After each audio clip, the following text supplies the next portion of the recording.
What is up, friends? Welcome back for another movie. Today is one that I've been waiting to see for a long time. I feel like this is a movie that has been on the most polls of any movie and just never managed to win. I don't know exactly why, but I'm glad I'm able to check it out now because so many people have been recommending it. And I don't really even know what it's about, but I have seen it on all sorts of like the best movies older than like the 80s or 70s or something like that, because this, I believe, came out in 1957, so it's definitely one of the oldest movies I'll be watching for the channel, and I've heard nothing but great things, and so I'm looking forward to it, seeing what it's all about. I assume there's 12 men and they're angry about something. I don't know what that entails.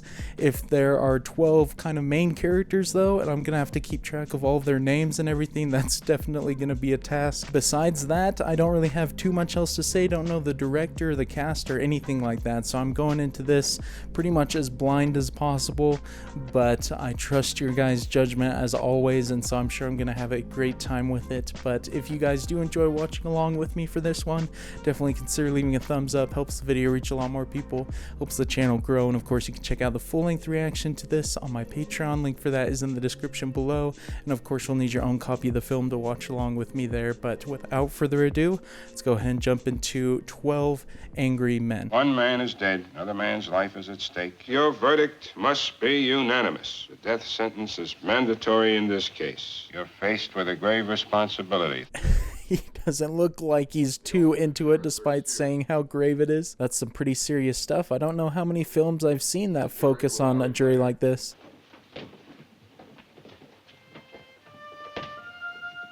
Whoa, is this the guy that's on trial for murder? He looks like a kid almost, or at least very young. He doesn't exactly look the murdering type, at least to what I'm used to seeing in movies. What's that for?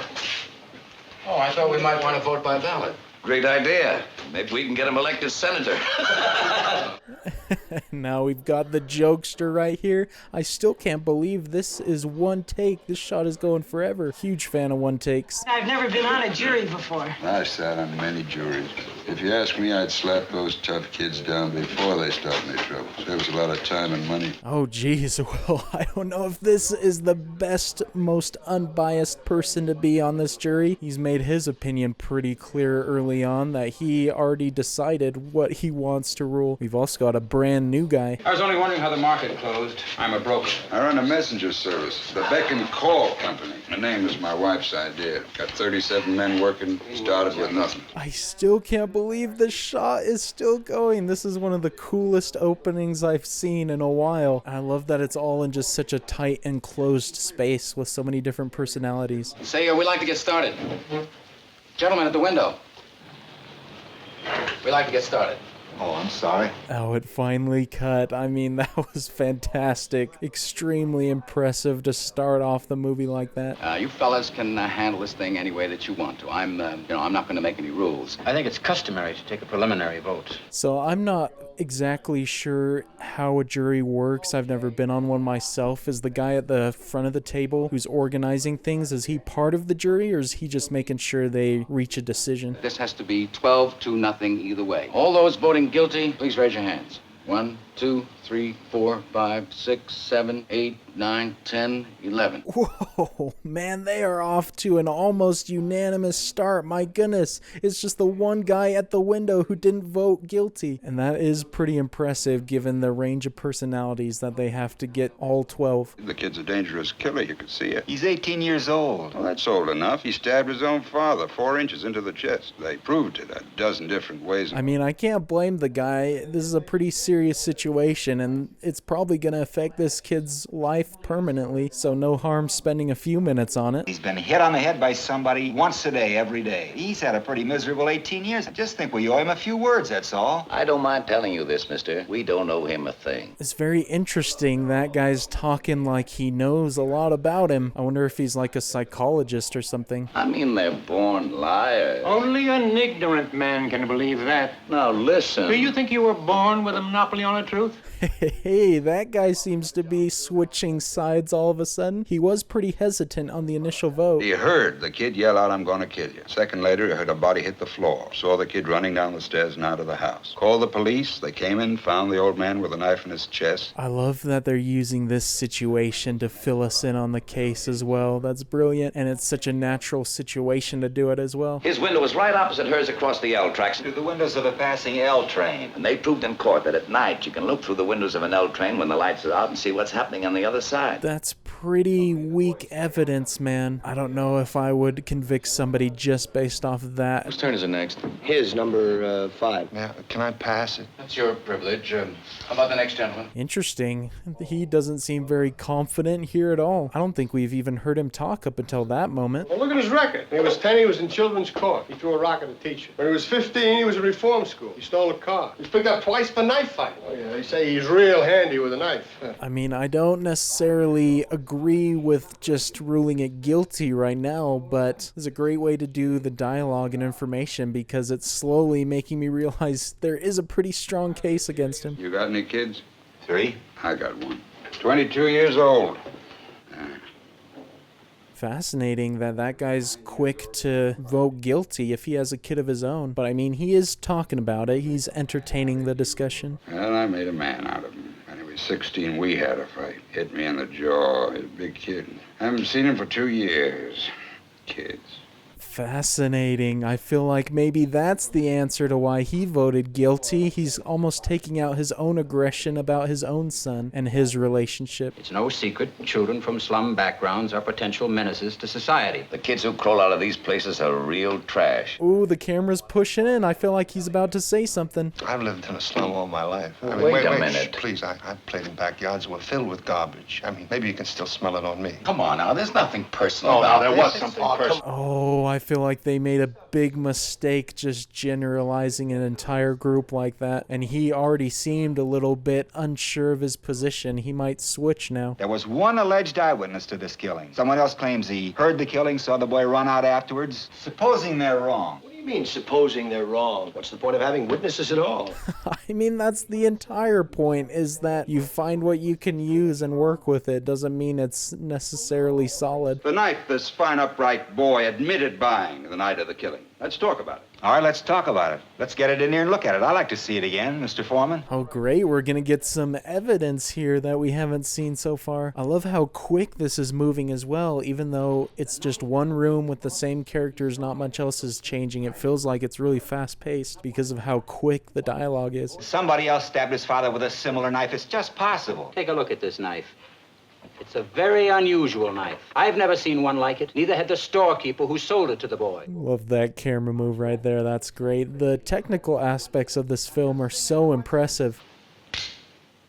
Where did that come from? It's the same knife. Yo, this guy's been waiting to do that. I love it, man. Pulled that out so confident. Maybe there are 10 knives like that, so what? Maybe there are. You found another knife like it. What's that, the discovery of the age or something? You mean you're asking us to believe that somebody else did the stabbing with exactly the same kind of knife? I love so much about this. Now that things have gotten more intense once he brought the knife out, all the camera shots have gotten super tight on their faces, just accentuating the emotion. I want you 11 men to vote by secret written ballot. I'll abstain. There are 11 votes for guilty. I won't stand alone. We'll take in a guilty verdict to the judge right now. Oh, that is a very smart move right now, so people can hopefully vote by their heart, because just like we saw in the beginning, that older guy was very, very hesitant when he put up his hand last. And I feel like because they showed the shot of the quiet guy right after that, he might vote not guilty as well. Guilty. Guilty. Guilty. That's a lot, man. Yes, let's go, man. I don't even know why I'm so hyped. I don't even know the boy or anything. I've just become so invested in the case all of a sudden. I knew someone had to be convinced. My money's on the old man or the quiet guy. You sit here, vote guilty like the rest of us, then some golden-voiced preacher starts tearing your poor heart out about some underprivileged kid just couldn't help becoming a murderer, and you change your vote. That was some great acting right there. I love that. But they've got the exact same idea as I do. What made you change your vote? He didn't change his vote. I did. Oh, it was him, so I knew it was one of the two. That's a great job by them setting up the characters for me to have such a good idea. The boy in trial is probably guilty, but I want to hear more. I'm talking here. I can't hear you. You never will. Let's sit down. I think we ought to take a break. You know, one man's inside, and I think we ought to wait for him. A break could be interesting if they split off into their own conversations. I assume we'll probably still stay in this room, but if one person is changed and seems pretty adamant, it's going to be even harder to get unanimous guilty then. Hey, you a salesman? I'm an architect. You know what the soft sell is? Well, you got it. Believe me.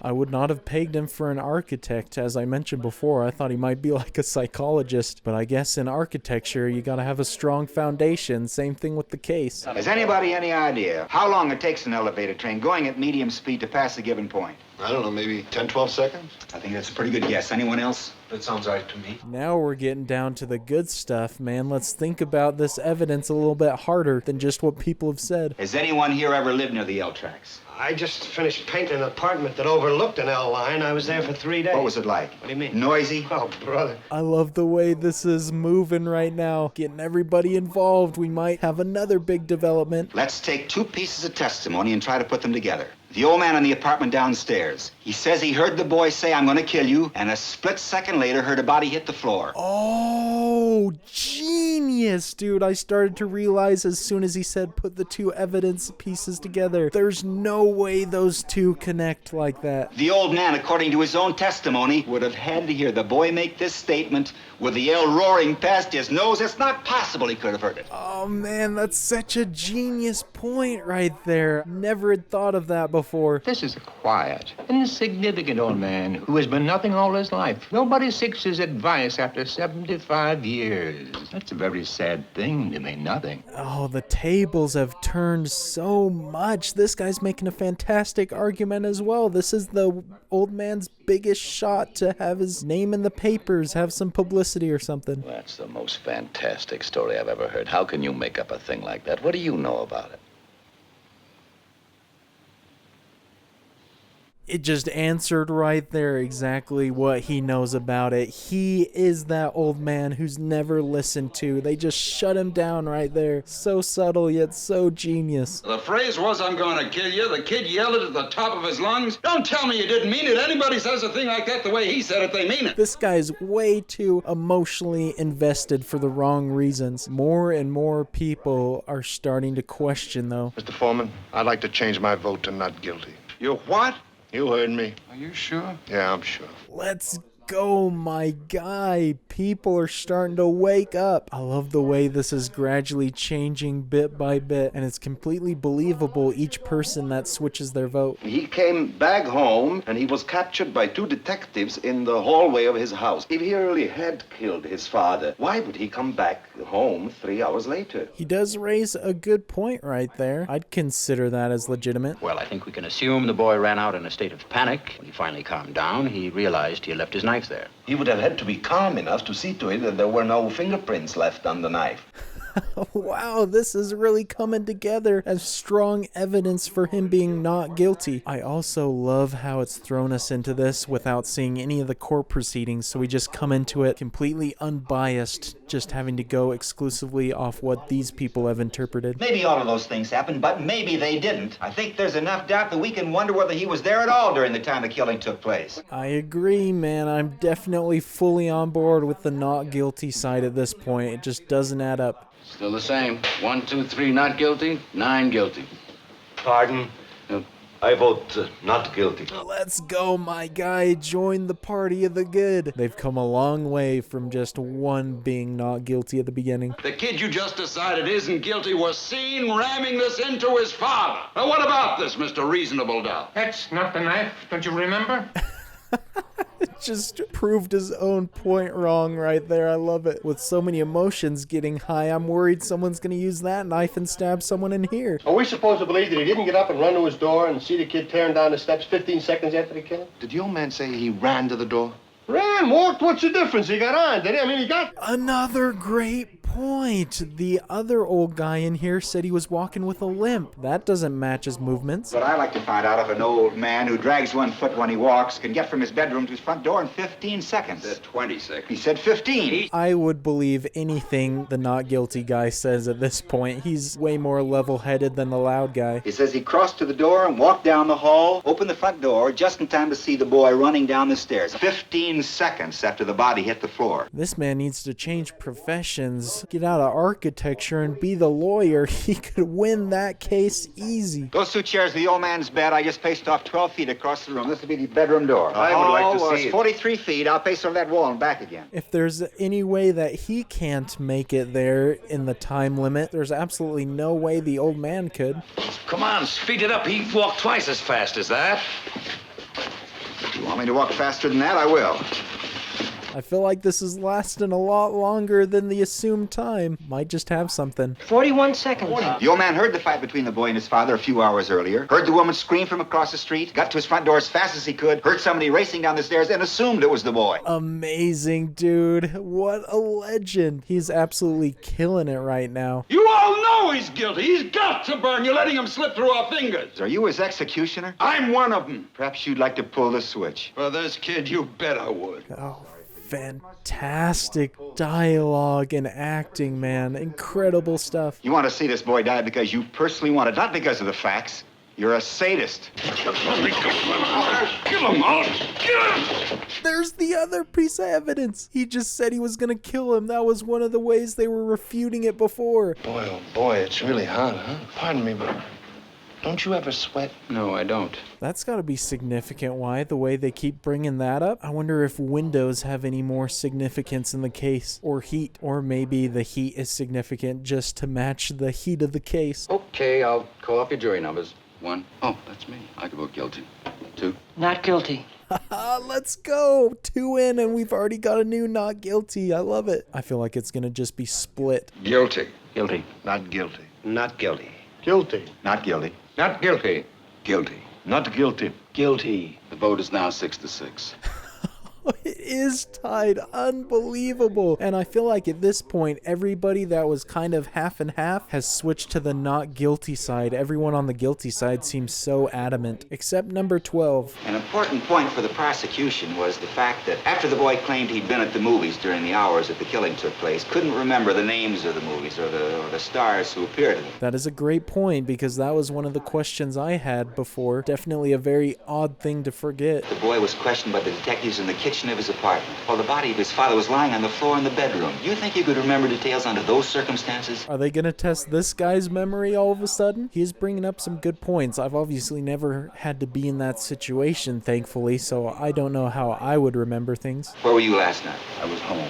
How about the night before that? Come on, what is this? No, that's all right. I left the office at 8:30 and went straight home and to bed. And the night before that? Here we go. We're just going to keep going back and back until he forgets something. It's going to be hard to prove. Monday night, my wife and I went to the movies. What did you see? The Scarlet Circle. What was the second feature? Remarkable Mrs. Oh, he's starting to slip up a little bit, and he hasn't even had a traumatic event happen to him. The Remarkable Mrs. Bainbridge. I saw that. It's called The Amazing Mrs. Bainbridge. Who was in The Amazing Mrs. Bainbridge? Barbara Long, I think it was. Everything this guy tries to prove or tries to question works out in his favor. I'd never heard of him before. Very inexpensive second feature. And you weren't under an emotional stress, were you? No. I wasn't.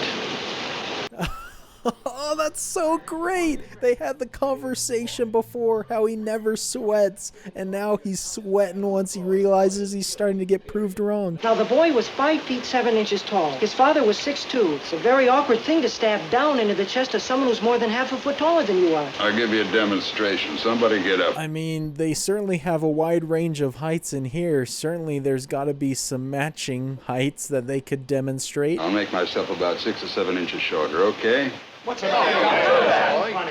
Nobody's hurt, right? Right, nobody hurt. Did they think he was actually going to do it right there? This is a great scene. Everyone just watching intently. Anybody here ever see a knife fight? Oh, I have. How do you use a switchblade? Well, he never used it like this. See, you lose too much time switching hands. Oh, perfect. Everybody seems to have a role to play in this discussion. Something very important that they know that can relate. I feel he'd have gone for him underhanded. How do you know? Were you in the room when the father was killed? No, neither was anybody else. What are you giving us all this mumbo-jumbo for? I don't believe it. We just had the conversation earlier where he said he was basically one of those kids who grew up in that type of condition, if I remember right. No way you can discredit that. That's the closest experience you can get to the kid. Okay, all those voting not guilty, raise your hands. 1, 2, 3, 4, 5, 6, 7, 8, 9. Oh, dude, he switched his vote. Holy crap. They only need 3 more votes. I don't know how they're going to get those 3, though, because they're the most adamant people in the room. Well, nobody's blaming them for it. That's the way they are, by nature. You know what I mean? Violent. Where are you going? Human life don't mean as much to them as it does to us. Oh, this guy is ruthless, man. Just spewing all sorts of hate and generalizations. Who hurt this man? These people are dangerous. They're wild. Listen to me. I have. Now sit down and don't open your mouth again. Jeez, and that's coming from one of the guys who voted guilty, my goodness. Just completely unfounded fear that he's saying, though, so, I mean, it's reasonable to tell him that. We 9 can't understand how you 3 are still so sure. The evidence given by the woman across the street who actually saw the murder committed. I love that they've gone back to the angle where they're almost just talking straight to the audience, still trying to convince. Her bed was next to the window. She got a good look at the boy in the act of stabbing his father. As far as I can see it, this is unshakable testimony. I wouldn't call it that necessarily based off everything we've talked about so far. Seems like pure luck if she was able to roll over and see it perfectly like that. It's 6:15. Someone before mentioned 7 o'clock. I think that's a point at which we might begin to discuss the question of whether we're a hung jury or not. Was the lady wearing glasses, perchance? I mean, his eyes look like they're hurting him in some way, so maybe they start questioning the lady being able to see so clearly. I was wondering why you rub your nose like that. Oh, come on, will you? At this point, I happen to be talking to the gentleman sitting next to you. Oh, is he asking because the lady was rubbing her nose as well? Does she also wear glasses? Your eyeglasses made those 2 deep impressions in the sides of your nose. The woman who testified that she saw the killing had those same marks on the sides of her nose. Let's go, man. Just obliterated their only piece of evidence they had left. No chance she saw it that clearly. If she's in bed, she's not wearing her glasses. How do you know whether she wore glasses? Just because she was rubbing her nose? Now, she had those marks. I saw them. Well, so what? What do you think that means? Listen, he's right. I saw them too.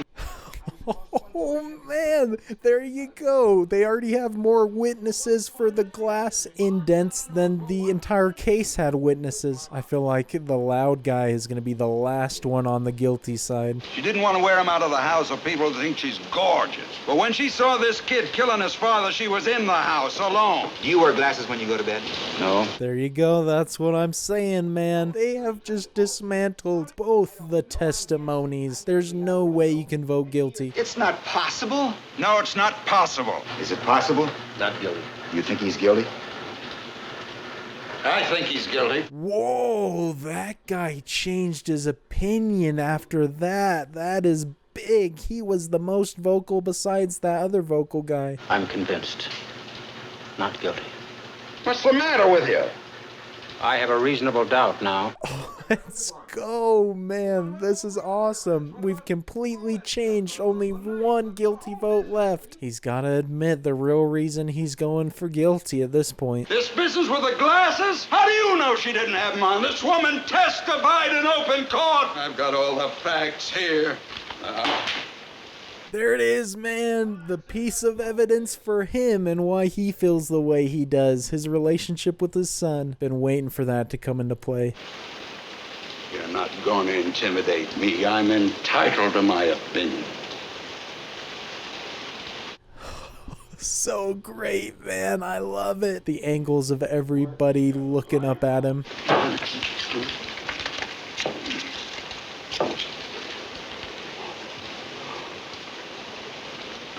The not guilty. Oh man, what a powerful moment. That is amazing stuff. Incredible character arc for that guy. I hope after all this he tries to make contact with his son, because I feel like he's made a big change.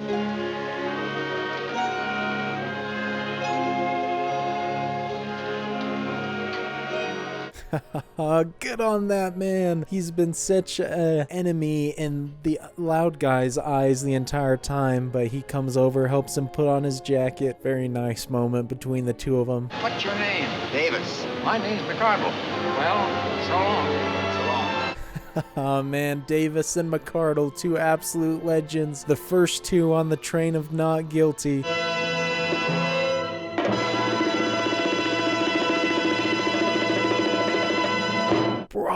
Oh man, what a freaking film. That was so dang good. I am honestly really surprised that 12 Angry Men is one of my favorites that I've watched for the channel now. This was just flawlessly done in my opinion. There was so much to love and take out of it, from the technical side, which I was raving about for a while. Obviously I toned down that after a certain point just because I didn't want to get too repetitive or anything, but literally every shot, every camera move I felt was genius, so well thought out, and just a brilliant use of such a small enclosed space. Just the perfect example of how you don't necessarily need a big budget. I assume the budget for this was just minuscule. I mean, compared to most big budget films now, or these big elaborate sets, or go to all these different locations,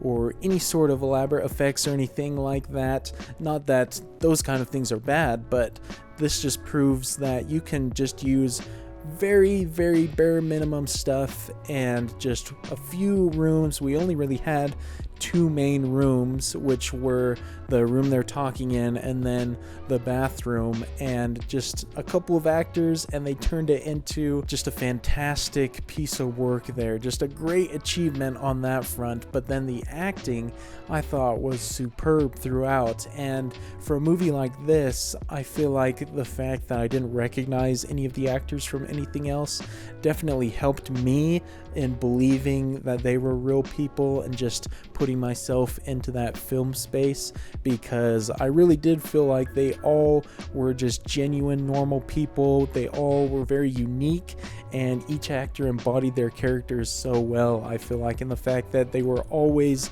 in that room together, at least most of the time, got to play off each other so much, really helped you get a read on them and their different attributes and whatnot, which obviously huge credit to the writing there in developing those great characters and inserting those little moments so you could pick up on things and even make your own discoveries along the way with them, which with a mystery movie like this, or kind of a more suspense whodunit type thing, that's always one of the most fun aspects of it, is just kind of becoming part of the unraveling of the mystery yourself and trying to almost get a bit ahead of the characters as well before they figure it out.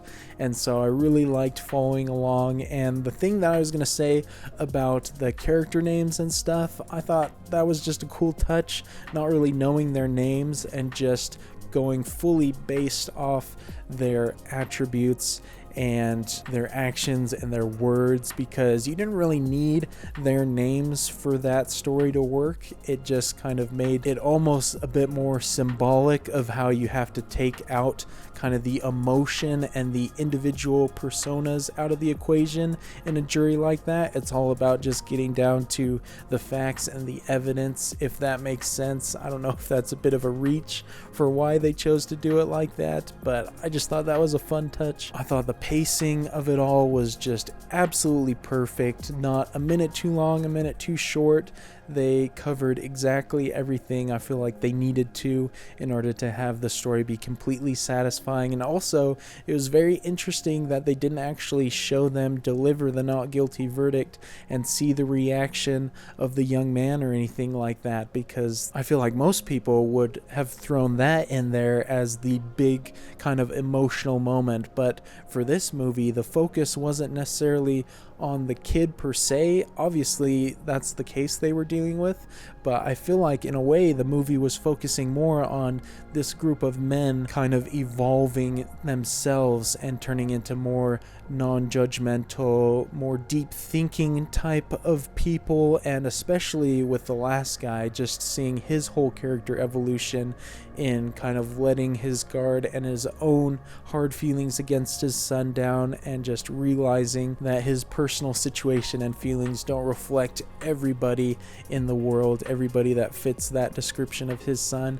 And so I thought just everything about it I loved. So good. I feel like this is just a movie you could analyze to death and still get so much out of it. I don't know what the rewatch value of something like this would be, because obviously I didn't know anything coming into it, who would switch, what the verdict was going to be. I didn't even know that it was going to just take place in one room pretty much the whole time. But I feel like I still would really enjoy watching it again and just kind of looking at it more from an analytical perspective. But for a first time watch experience, just absolutely amazing for a movie that takes place 99% in one room, with 100% of everything going on being dialogue and just some subtle non-action type actions. It had my attention 100% of the time for the entire runtime, and so it's just great movie. So glad I was finally able to check it out. I can see why so many people kept recommending it, and I'm glad that I kept putting it on polls even when it didn't initially win a few of them. And so hopefully you guys had a great time watching along with me. I can't wait to hear your analysis of it, maybe a little bit more details of what maybe some things mean, or some pre-production or post-production stuff that are interesting, because I always love your guys' thoughts on that. But if you did enjoy watching along, definitely consider leaving a thumbs up. Helps the video reach a lot more people and helps the channel grow, of course. But if you would like to watch along with me for the entire length of the movie, definitely check out the Patreon link in the description below. Of course, you'll need your own copy of the film to watch along with me there. But until the next movie reaction, look forward to seeing you all later. Peace.